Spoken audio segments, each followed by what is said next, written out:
Hey there, Mary Sheila here, and I was going to make a spring pesto from my garden. I was out in the garden today. There's a little construction going on near my garden, so it's been a little late start, and I'm still armed with my clippers. But I found all this beautiful lemon balm, and I also found some really nice cilantro and parsley.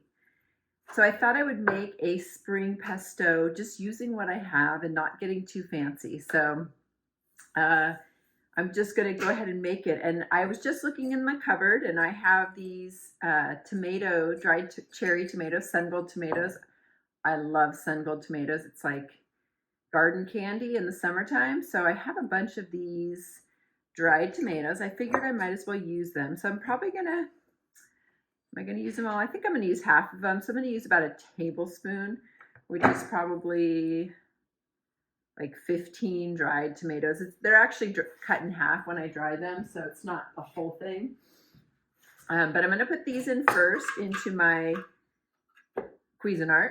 And then I've got some walnuts that I usually soak and dehydrate my walnuts because they're much more digestible for me. Like if I don't do that, I might get a canker sore. So this is what I do with my nuts and seeds, as some of you may know. So I'm going to put those in there, and then I'm going to put 2 Brazil nuts. Whoops. And that's going to give it a really nice nutty flavor, but it's also going to lend itself to be a nice selenium boost. And I've got a couple lemons. Actually, I'm going to use this one. And I'm going to just zest a lemon so that I have a nice, fresh, zesty flavor in there.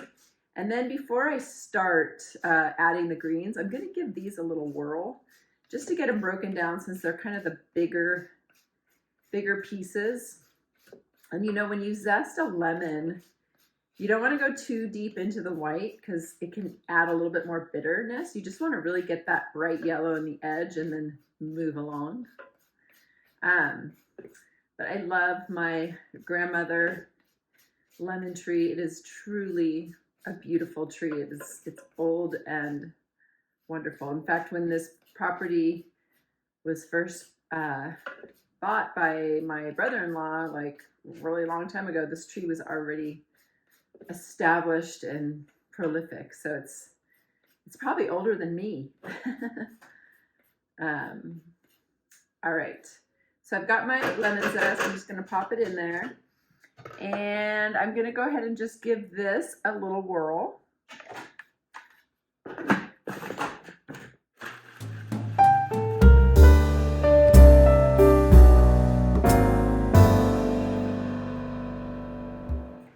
So, you know, springtime is like liver time. And so the spring greens that are just really like volunteers, lemon balm, is so good for the cardiovascular system, for the nervous system, for the brain. It's just this beautiful lemon balm, also called Melissa officinalis. And what a wonderful herb that just volunteers itself.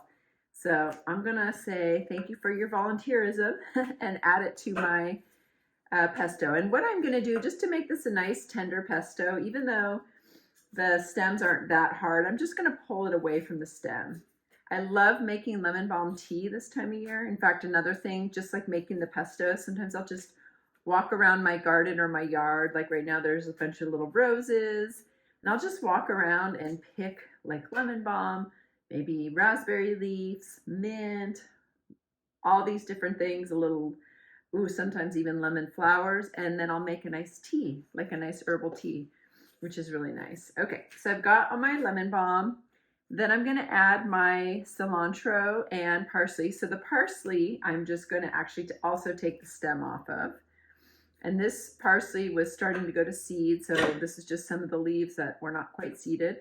And the cilantro, that is also wonderful garden volunteers showing themselves.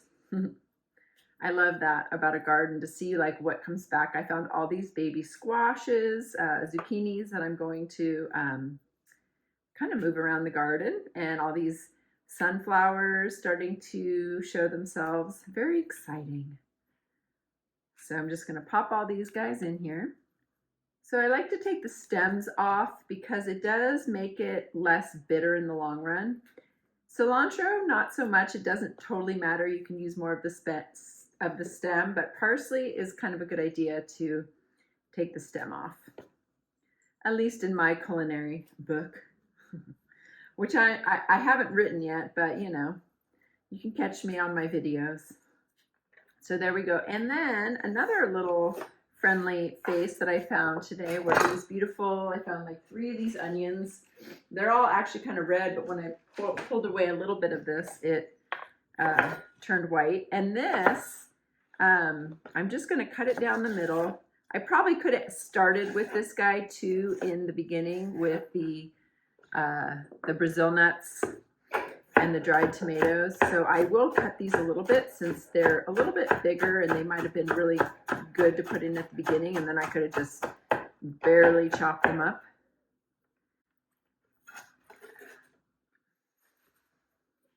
I'm gonna add a little garlic because, you know, every pesto needs a little garlic.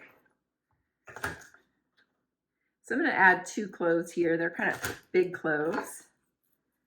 And if I had thought of it too, and if I had any in the garden, I could also use like a garden scape. So if you're growing garlic and you have the little scapes, you could always harvest those and chop them up and throw them into things. They're really good.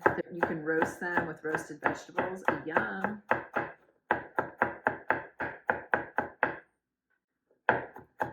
All right. Again, I probably didn't need to chop this that much because it's going into a pesto. Boom. I'm going to add a little salt. And this is a flavored salt, so that's kind of nice. It's got rosemary and such. And then I'm going to add a little olive oil.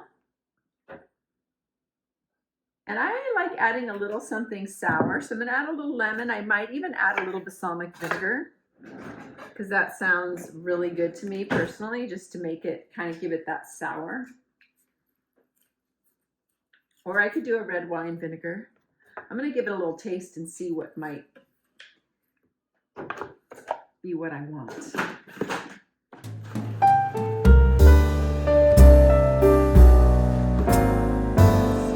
this a little taste.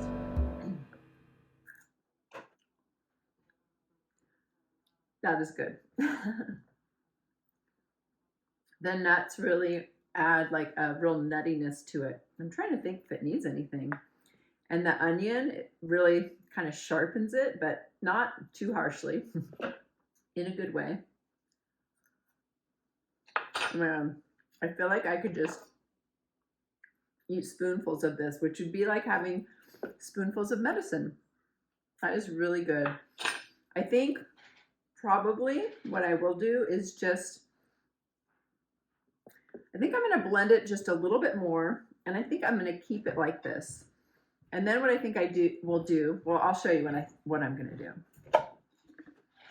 Okay, so this has this beautiful green, kind of creamy looking pesto. Yum. So I think what I'm going to do is leave it just like this and, you know, use it just like this. But what I'm going to do for all purposes, like for tonight, when I eat it, is I'm going to put it in a bowl, and I'm just going to do a little tiny drizzle. It's kind of a big, massive bottle of balsamic vinegar on top. I know you can't really see this, but I'm going to drizzle it with that balsamic vinegar just to like balance out the flavors, and I'm going to taste that. Oh man, that's so good. It now kind of lends, like, has a sweetness. The little cherry tomatoes are a little sweet and kind of crunchy, or not chewy when you get that. A little bit of vinegar. So I'm going to put this on top of a protein. So good. So lemon balm, parsley, and cilantro. I bet if you have a garden and you grew any of those things last year, you have some peeking up and volunteering this spring. And they're just saying, hey, make a pesto. And it's like medicine because you're getting all these really tender young greens that are very aromatic. Cilantro is very cleansing and cooling and chelating, supporting the body and detoxification. Parsley is kind of warming and blood building. And lemon balm is like a nerving, very calming to the nervous system. So here you can make this beautiful pesto, and this could be the base of a salad dressing. This could go on top of any grain or root vegetable or animal protein, fish. You can coat it with the fish. You can bake it that way, whatever you want to do, just trust me. And then remember, I put in a couple Brazil nuts for the selenium and the creaminess. And I put about a half a cup of walnuts, a little bit of salt. I didn't put any pepper. And I put one onion, a nice fresh garden onion, and some garlic. So use what you have on hand, but just know you can make a pesto that will lend itself to literally anything. So it's like putting medicine on top of your food. So I hope that you can make this. Let me know if you have any questions or comments, and thanks for watching.